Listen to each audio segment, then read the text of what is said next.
Well, despite South Africa's ongoing push for gender transformation in senior positions, new research shows that the number of female leaders at South Africa's top companies remains exactly the same as in 2015, and in fact has actually dropped since 2012. According to the latest statistics from leading search firm Jack Hammer, there's been moderate progress as far as gender transformation at executive level, but none whatsoever at CEO level, with still only one female CEO in South Africa's top 40 companies. Well, the COO of Jack Hammer, Advaita Naidoo, joins us now in our C Point studios. Advaita, good evening to you, and thank you so much for joining us. I mean, as Jack Hammer, you guys are a leading search firm, both in South Africa and on the continent. What is a search firm?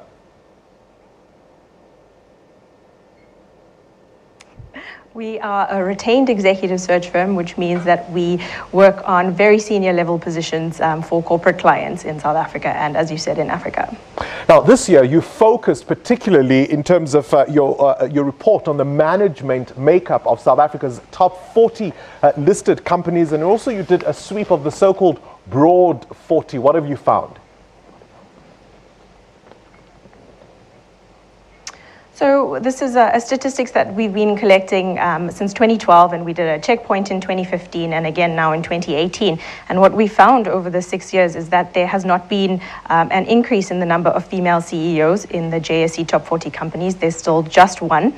And in the broad 40, although the representation is slightly higher, where we have about 10% of female CEOs or CEOs who are female, unfortunately there hasn't been an increase in that number either. I mean, it was so shocking, this figure, that my colleague Francis Hurd and I almost had to double check it, because it's just a number you simply don't believe. You say the corner office is the final frontier for women. Yes, it certainly does seem that way. We have seen increases in executive level placements. So from 2015 to 2018, at executive level, essentially people reporting to the CEO, we've seen an increase from 17% to 22%. But there's no telling whether that's going to be limited to that level, or if it does reach CEO level, at what pace that transformation is going to occur. So we accept then that we only have this single female CEO in the top 40.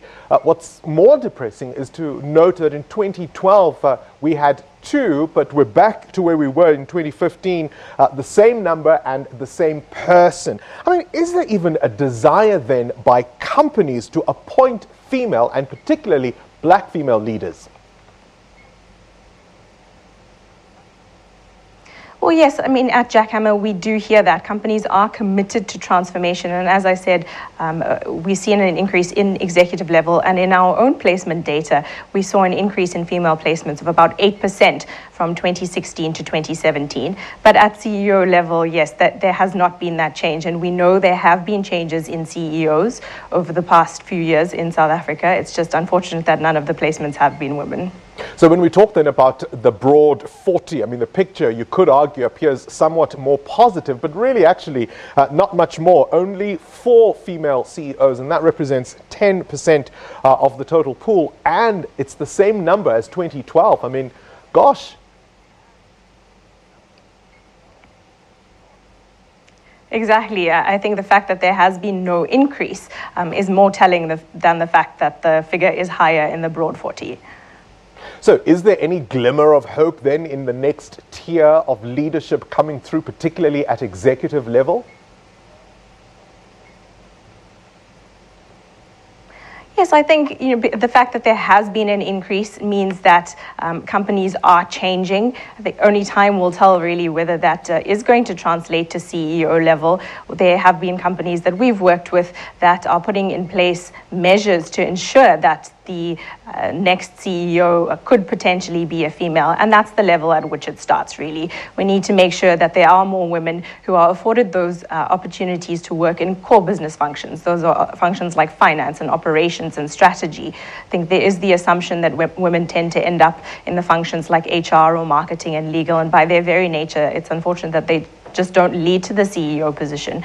There's also a big assumption that women are going to be leaving the workforce in order to look after families, but that doesn't preclude them from being successful CEOs. So we just need to nurture and develop talent a lot better than we currently do. What's the picture looking like when it comes to women on boards, for example? So that number is quite a bit higher than for the CEOs. So about 32% of board composition in South Africa is currently female. I mean, there was a recent controversy from the engineering sector where the CEO of the South African Institute of Engineers was saying that women are more suited to caring roles and they don't have the aptitude that's required for leadership at the very top.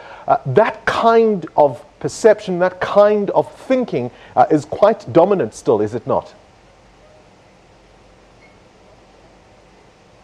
It is, and I think you'll probably find that it's more so in certain professions than in others. But yes, comments like that and thinking like that only dismantles the hard work that's gone into ensuring a more level playing field. I think that CEO in particular questioned the need to develop talent even at school and university level, and that sets women back decades. So what I was talking about earlier about development programs, it means identifying and nurturing talent early on, because even a man doesn't just wake up one day and become a CEO. He is developed into that position. So why aren't women being afforded the same opportunities? It's a fantastic question. I wish we had the answer to it. Advaita Naidoo, thank you very much for joining us in our Sea Point studios. There remains a very lonely situation for women at the very top of corporate South Africa. And we have to ask the question, are we merely paying lip service to gender transformation there?